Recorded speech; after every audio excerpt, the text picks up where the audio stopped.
بسم الله الرحمن الرحيم إن الحمد لله نحمده تعالى ونستعينه ونستغفره ونعوذ بالله من شرور أنفسنا ومن سيئات أعمالنا من يهده الله فلا مضل له ومن يضلل فلا هادي له وأشهد أن لا إله إلا الله وحده لا شريك له وأشهد أن محمدا عبده ورسوله وبعد. أيها الإخوة والأخوات السلام عليكم ورحمة الله وبركاته.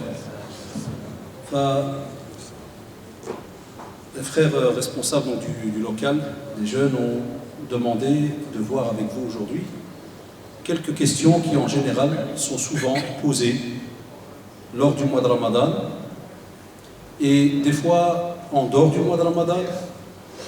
Et ces questions-là, elles peuvent même des fois aider toute personne qui soit va commencer à jeûner pour la première fois, c'est-à-dire ceux qui deviennent pubères et autres, comme on va voir. Ça peut aussi aider ceux qui reviennent vers la pratique religieuse, qui avant ne pratiquaient pas, et ça peut aider nos frères et sœurs reconvertis, ceux donc qui, alhamdoulilah, soit sont entrés dans l'islam hier, aujourd'hui, avant-hier ou autre, ou bien qui vont entrer peut-être encore ce soir ou demain, Inch'Allah, si jamais Ramadan est là, qu'Allah fasse que l'on soit de ceux qui vont jeûner donc ce mois. Et donc là, vous allez remarquer que lorsque l'on fait comme ça des petites sessions de questions, il y a ce qu'on appelle chez les savants le mot divergence. Le mot divergence, ce n'est pas un mot que l'on emploie pour jeter dedans, entre guillemets, les excuses. Ça veut dire que chaque fois qu'on n'est pas sûr de quelque chose, divergence. Là, quand vous entendez parler de divergence chez les savants, ceux qui sont reconnus, c'est que, alhamdoulilah, des textes, eh bien, ils existent. Mais il peut arriver que dans la compréhension directe par rapport à comment est-ce que c'est écrit en français, c'est simple, vous êtes habitué à lire. Et vous remarquez des fois même en français, pour ceux, parce que maintenant on fait le rappel en français, il y en a qui le lisent, ils lisent un hadith, par exemple en français, ils te disent « Ah mais comment ça se fait qu'ils divergent? La phrase elle a l'air claire. » Mais ils oublient qu'en langue arabe, subhanallah, en langue arabe, il peut y avoir des fois deux sens pour un mot. En français, il peut arriver que ça a l'air entre guillemets clair. Mais la langue arabe, mashallah, est tellement belle et riche, comme par exemple le hadith où Aïcha radiallahu anha nous dit « فَإِلَّمْ تَسْتَحْيِ فَاصْنَعْ مَا شِئْتِ » Elle rapporte donc du prophète que parmi les premières paroles que l'on a depuis le Nubuwatil Oula, depuis lorsqu'on remonte jusqu'au premier messager, فَإِلَّمْ تَسْتَحْيِ فَاصْنَعْ مَا شِئْتِ. Ça veut dire si tu n'as pas de pudeur, fais ce que tu veux. Cheikh Al-Uthaymin, rahimahullah, il te dit voilà, si tu prends rien que cette tradition-là, quand tu la vois, on dirait qu'elle est simple, c'est vrai ou pas? Si tu n'as pas de pudeur, fais ce que tu veux. Mais chez les savants, ça ne fonctionne pas de cette manière-là. Il y a, subhanallah, d'autres petits renseignements cachés derrière cette phrase. Et comme par exemple, Cheikh Rahimullah, il dit que si jamais tu n'as pas de pudeur, si tu es quelqu'un qui n'a pas de pudeur, eh bien c'est comme si on va te dire, c'est Amel Librit. Tu n'as pas de pudeur. Ça c'est un premier sens. Et le deuxième, il dit Rahimullah, on peut sous-entendre par ce hadith que si jamais tu es face à une situation, tu es devant une situation, mais, alhamdulillah, il n'y a rien qui fait, Ami, al-Hajj. Ne répondez jamais pendant un dars ou dans la mosquée comme ça. On l'a déjà dit plusieurs fois, et désolé si ça nous énerve, je crois que c'est la moindre des choses. Donc, et c'est ce qui a fait qu'on est loin dans le reste du monde. C'est un autre problème aussi. Donc, il nous dit alors à ce moment-là que si jamais tu es face à une situation, soit quelque chose à manger, une décision à prendre, ou un acte que tu dois faire, ici, alhamdulillah, il n'y a pas de pudeur par rapport à cela, il n'y a pas de problème qui touche la pudeur ou quoi que ce soit, il te dit tu peux faire la chose. Regardez, subhanallah, d'une phrase, et les savants, combien de temps ils ont pris pour expliquer ça aux gens et dire attention, ne pensez pas que c'est directement le sens apparent qu'il faut prendre. Eh bien dans le domaine, subhanallah, dans le domaine de la religion, dans le domaine des fatawa, la même chose. C'est pour ça que c'est lourd, très très lourd comme responsabilité. D'où moi, la plupart des fatawa que je vous ai pris ici, elles émanent soit de Cheikh Al-Uthaymin, rahimahullah, Cheikh Ben Baz, rahimahullah, Cheikh Al-Albani, rahimahullah, Cheikh Najmi, il y a plusieurs mashayikh dont j'ai été voir, soit dans les ouvrages, dans les sites et autres, pour vous dire que, si par exemple moi, donne un avis, si quelqu'un a entendu un avis contraire, ni doit s'énerver, ni doit commencer déjà à dire que tel imam, c'est un fou, il ne connaît rien, c'est faux, tu serais étonné, ni il va penser que dans la religion, apparemment, il n'y a rien de structuré, chacun il raconte ce qu'il veut, c'est faux. Spécialement lorsqu'on a des savants qui sont reconnus pour leur science. Ya shabab. Lorsqu'on a des savants qui sont reconnus pour leur science. Et il y a des noms, alhamdoulilah, qui aujourd'hui, dans le passé, dans le futur, il y a des noms qui restent et resteront gravés. Aujourd'hui, les gens regardent rien pour nos générations. Lorsque quelqu'un, subhanallah, dit, par exemple, Cheikh Al-Albani, rahimahullah, a dit, tous les jeunes qui sont habitués, les étudiants en sciences, dès qu'ils entendent le nom, c'est tout, entre guillemets, ils ne discutent pas, ils te disent, mashallah. Dès que tu entends, par exemple, Cheikh Al-Albani, parce qu'il n'était pas en Arabie, tu entends Cheikh Al-Uthaymi, rahimahullah, a dit, où les gens sont habitués. Quand tu es, par exemple, au Maroc, tu entends Cheikh Ben Hamza, hafidahullah, a dit, ou bien Cheikh Saïd Al-Kamali a dit, ceux qui suivent le Karasi Al-Ilmiya, par exemple, eh bien là-bas au bled, c'est fini, les gens sont habitués, tu dis, ça, tel Cheikh Safi, mashallah. Ben Madani, il y a plein encore de savants, que ce soit au Maroc, en Algérie, en Tunisie, et on a comme ça un tas de noms de savants qui sont reconnus dans leur contrée.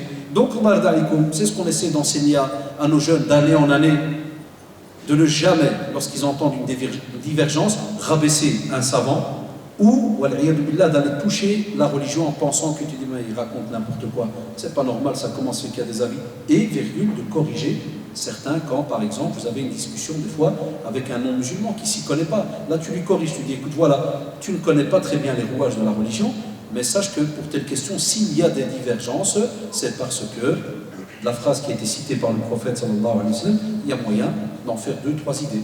Comme il y a moyen des fois de penser que tel et tel mot a été dit dans une situation bien précise, est-ce qu'on peut prendre ce mot-là et le mettre argent comptant pour toute situation qui pourra arriver dans le futur. Et c'est comme ça que vous remarquerez les divergences qu'il y a entre les compagnons. On commence par les questions, vous allez voir, les plus simples, et au fur et à mesure, on avancera. Le mois de Ramadan, tout d'abord le mois de Ramadan, comme il commence lors de l'apparition de la nouvelle lune. C'est ce que la plupart de nos savants vont faire à partir de ce soir. Ils vont regarder, donc, ils vont essayer de scruter, de voir est-ce qu'il y a des pays musulmans où la lune, ou bien même si c'est des pays non musulmans, mais où il y a des musulmans qui peuvent témoigner, parce qu'il faut un témoignage, qui disent que voilà, la lune est apparue. Après, subhanallah, vous allez voir, voilà de nouveau pourquoi on parle des mots divergence. Est apparu ce qu'on appelle le calcul. Ceux qui font le calcul, c'est-à-dire calcul astronomique, ils appellent les astrophysiciens, tout ce qui est les bureaux de météo, ceci, cela. Alhamdoulilah, on sait très bien, on sait très très bien que le calcul, on sait que le calcul en général, il est juste.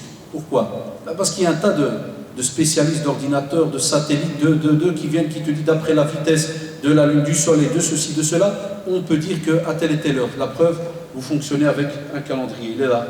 Si quelqu'un oserait dire qu'il n'y a pas de calcul, bon, c'est une aberration, puisque le calendrier, il n'y a personne qui sort à l'Assar et qui se met debout et qui voit son ombre, où est-ce qu'elle est, en Belgique.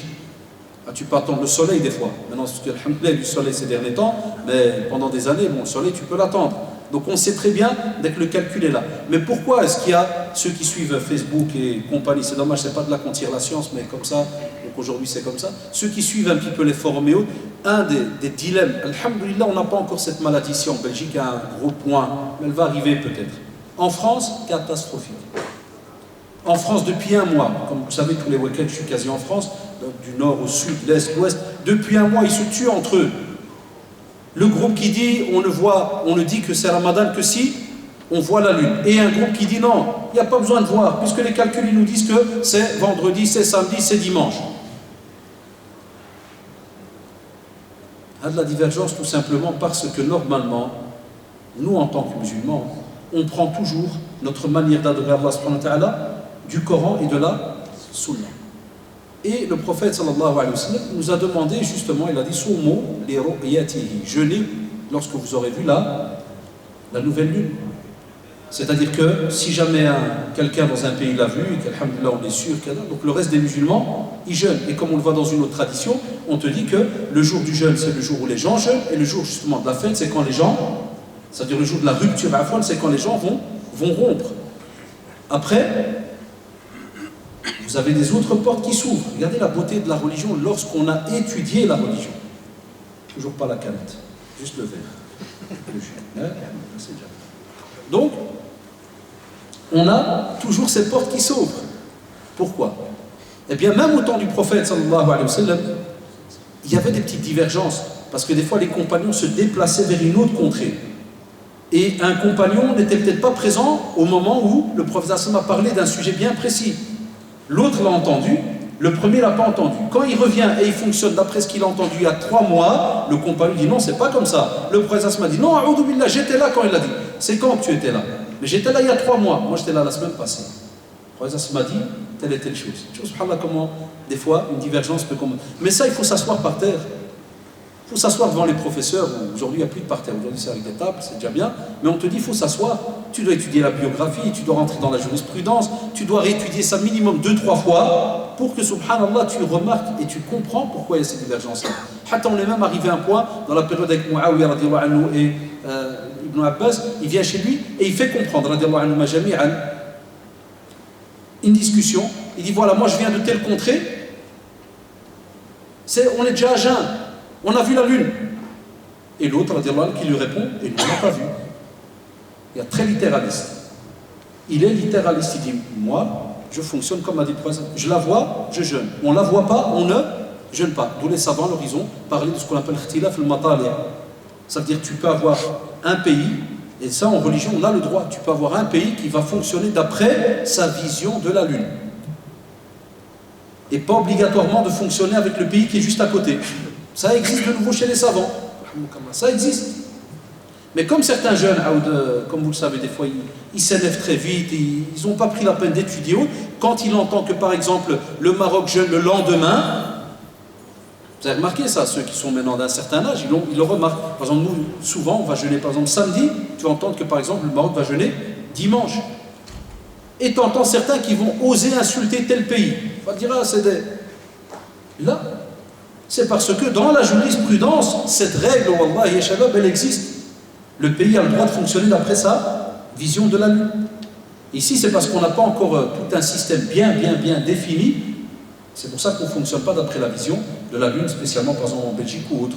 Et alhamdoulilah, c'est pas un mal. Qu'est-ce qu'on fait alors? On fonctionne d'après ce que l'on va, entre guillemets, entendre dans les autres pays, hein, qui, lorsque un des premiers pays va dire « on l'a vu », à ce moment-là, c'est un jour donc, de jeûne qui va commencer pour tous les musulmans de par le monde. Donc ça, c'est un point, comme important. Et on ne peut pas, personne ne pourra commencer à critiquer ou à rabaisser donc, le jeûne de quelqu'un d'autre. Donc vous voyez, Shabab, c'est de la science, c'est des savants qui parlent. Et ce n'est pas des forums, ce n'est pas Facebook, ce n'est pas Viber, ce n'est pas Tango, c'est pas... Non. Et Wallah, il y a les jeunes, si, moi je le dis souvent, si une bonne cinquantaine entend un rappel et le met en pratique, après un an, les 50, ils ont peut-être parlé à 50 autres. Et alhamdulillah, Wallah, d'année en année, on va avoir, et on va, Inch'Allah, il faut toujours rester optimiste, on va retrouver ce respect que l'on doit avoir vis-à-vis de nos savants et non fonctionner dans les fatwas par rapport à Internet et autres. C'est un point important, aussi, l'intention. La plupart de nos savants vous disent que l'intention, eh bien, elle est au début du mois de Ramadan et elle suffit pour tout le mois de Ramadan. Donc, tu peux la faire au début du mois de Ramadan et après elle suffit pour tout le mois de Ramadan. Mais ils ont dit sauf. Ça c'est bien maintenant pour ceux qui vont voyager peut-être lundi prochain, mardi prochain et qui vont peut-être manger, donc on va le voir après. Si jamais tu interromps ton intention de jeûne pour un voyage, pour la maladie, quelque chose qui fait que tu as le droit d'interrompre ton jeûne. À ce moment-là, si tu reprends le jeûne, par exemple, tu es gravement malade, ça ne va pas, tu dois manger, et tu as, entre guillemets, un certificat où on te dit, voilà, il n'y a pas le choix, tu dois manger de lundi jusqu'à jeudi. Eh bien, quand vendredi, tu vas reprendre le jeûne, tu dois refaire de nouveau la nuit d'avant. Tu vois, donc si tu sais que la prière de Subh, par exemple, elle est à 3h30 du matin, eh bien, dans la nuit avant la prière de Subh, puisque le jeûne, comme vous le savez, il commence à ce moment-là, à l'aube, on te dit juste avant, tu dois faire donc ton intention et dire que tu vas jeûner donc le mois de Ramadan. Tu es en train de jeûner le mois de Ramadan. À ce moment-là, Allah alaikum, et cette intention, ce n'est pas comme pour la prière, commencer à dire je vais jeûner demain le mois de Ramadan. C'est un terme, et alhamdulillah, la personne sait que automatiquement, le lendemain, il est parti pour ce jeûne du mois de Ramadan, parce qu'il a été donc interrompu. Donc ça, c'est aussi un point auquel il faut penser. On le verra juste après avec les voyages. Et ça, c'est le fatwa de Cheikh Al-Uthaymin, rahimahullah. Taïb, attention, il ne faut pas oublier.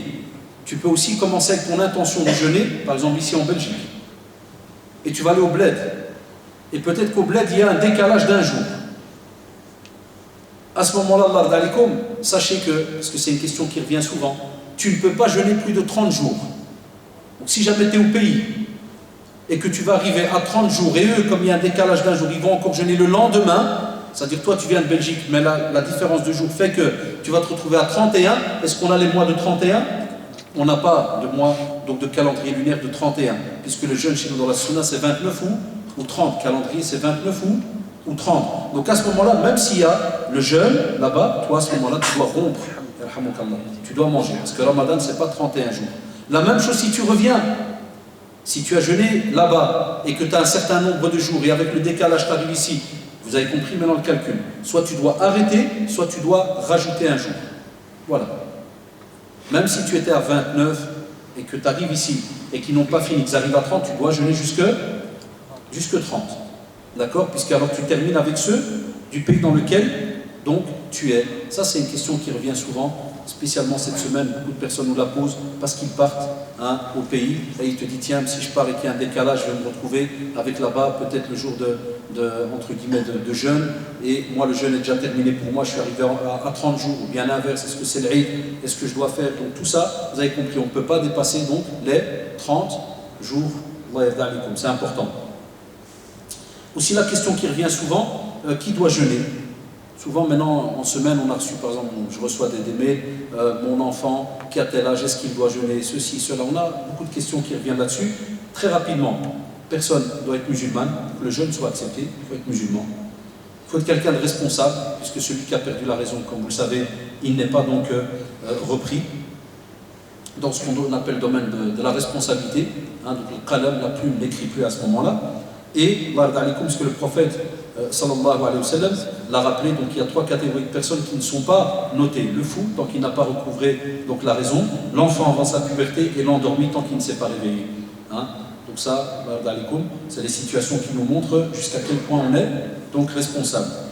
Après on arrive à tout ce qui est le côté de la puberté, lorsqu'on parle des garçons ou des filles. Eh bien, comme vous le savez, le jeûne, il n'est pas obligatoire lorsque les enfants ne sont pas pubères. Mais si jamais ils l'accomplissent, ils ont une récompense. Et leur jeûne, il est valable. Par exemple, un enfant de 10 ans, il n'est pas encore pubère, et il jeûne. Alhamdulillah, tu ne peux pas dire que ton jeûne n'est pas valable.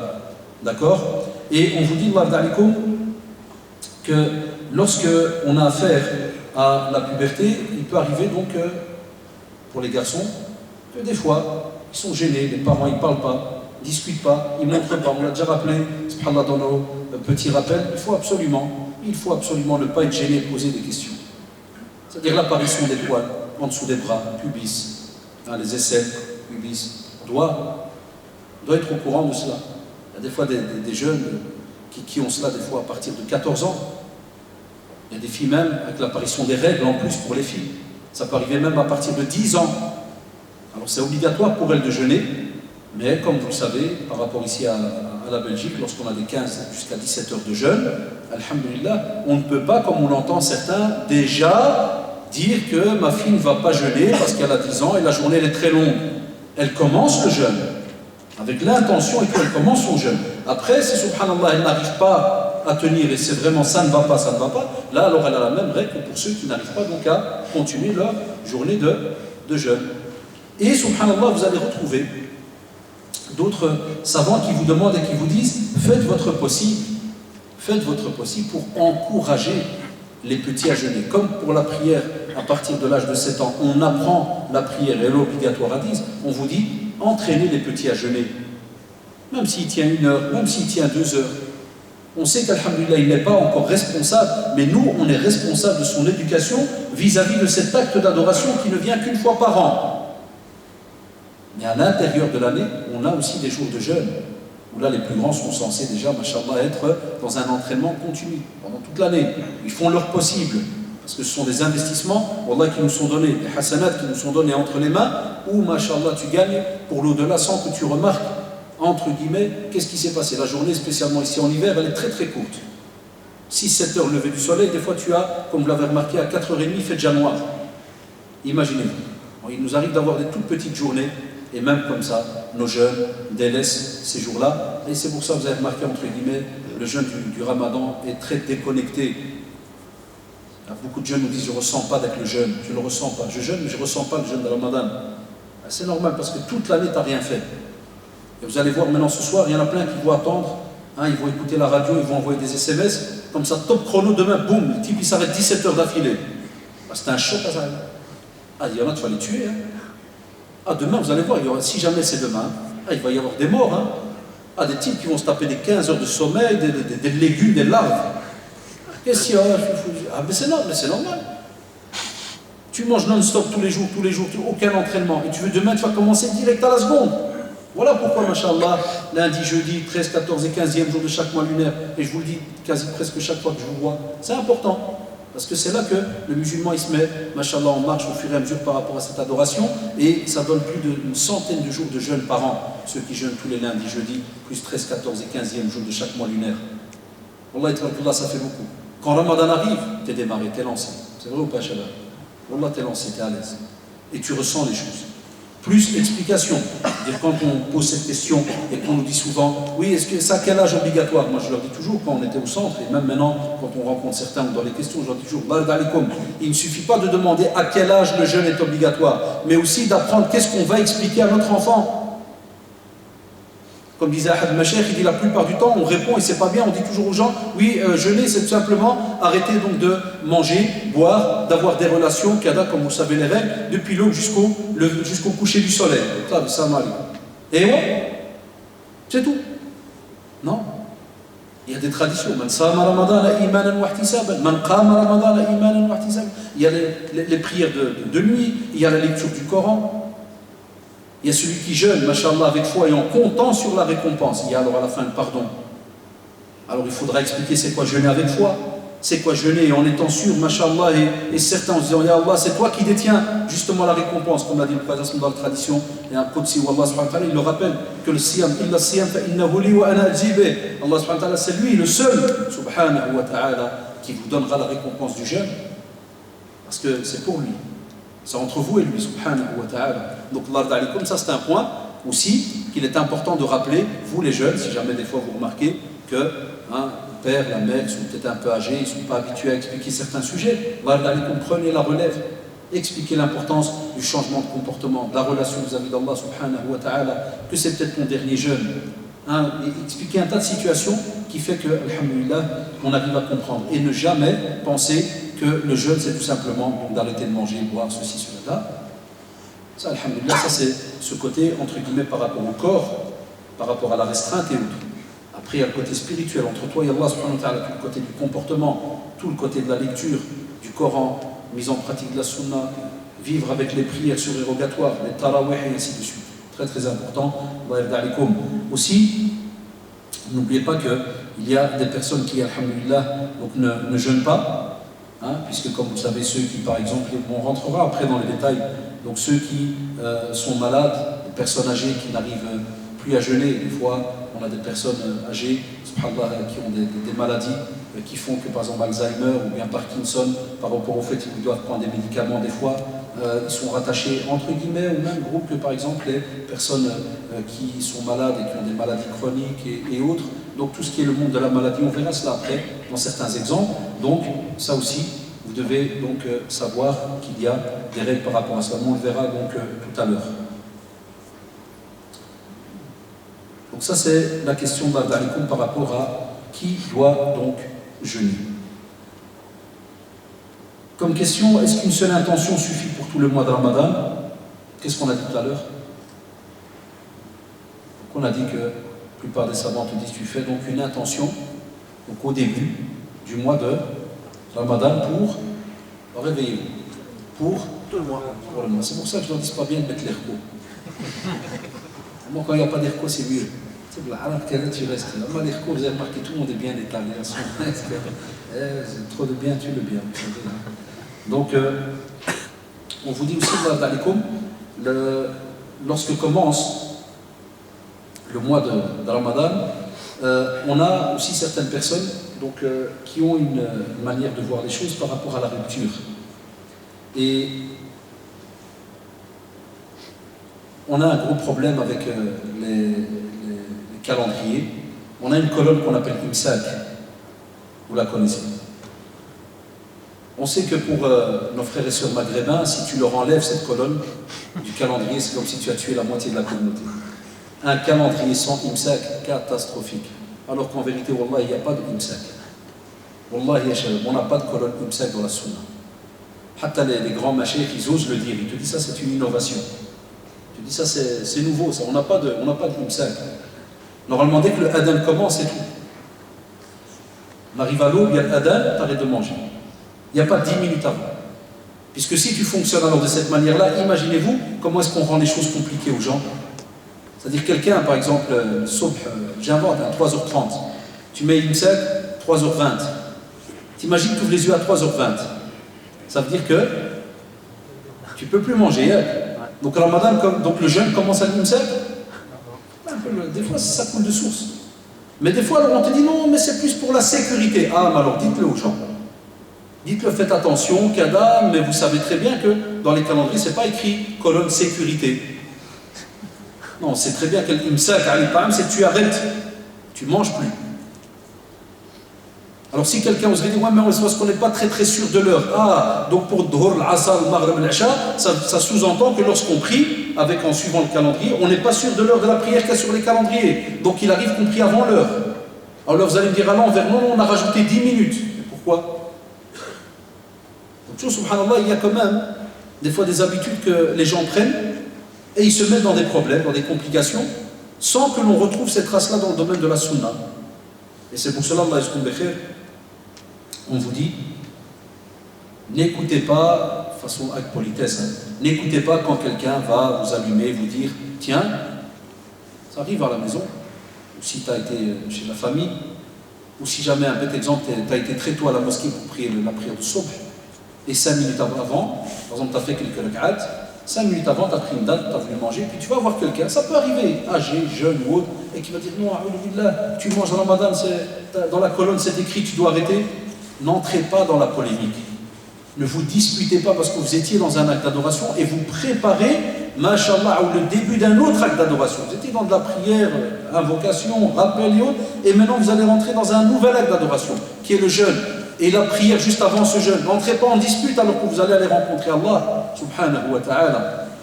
Tu dis juste à la personne, jazakallah, si tu vois qu'il est apte à discuter, tu dis voilà, c'est parce que les savants, voilà ce qu'ils disent. Tu vois qu'il ne va pas bien te comprendre, il ne saisit pas, n'entrez pas et ne vous énervez pas. Je ne comprends pas pourquoi certains, par rapport à cela, ils s'énervent directement. On a déjà entendu, dans certaines mosquées, il y a même des fois des disputes entre certaines personnes. C'est pour ça que je te dirais, écoutez-moi bien, si tu sais que dans telle mosquée, ça ne se fait pas de le faire. Je me rappelle, il y a quelques années, il y avait des jeunes qui avaient écouté un dars d'un de nos machers ici à Bruxelles, et puis, donc ils ont entendu parler de Qadiyat al-Imsak, et puis quelques jours après, ils ont prié dans leur prière, dans leur mosquée de quartier, où il y a beaucoup de personnes âgées, simples, qui ne sont pas habituées à un tas de questions bizarres et autres. Et qu'est-ce qu'il fait? Il vient, et puis il est dans la rangée, et il sort les dates, il dépose un petit plastique par terre, tu vois, comme ils font d'ailleurs, et il dépose par terre et il mange. Et là, mon frère, là, tu es en train d'allumer la population. Mais c'est tout à fait normal, ça, tu allumes. Pourquoi le faire de cette manière-là? Si tu sais que il faut de la hikmah, il faut un peu de sagesse, tu sais que ça ne va pas aller. Mais une différence quand tu as un endroit où ils sont ouverts, ils discutent, ça c'est bien, tu le fais, puis un petit débat, ça c'est beau. Mais c'est rare qu'on a ça, et vous le savez. À ce moment-là, on te dit, n'allume pas la population. Prends ton petit sachet.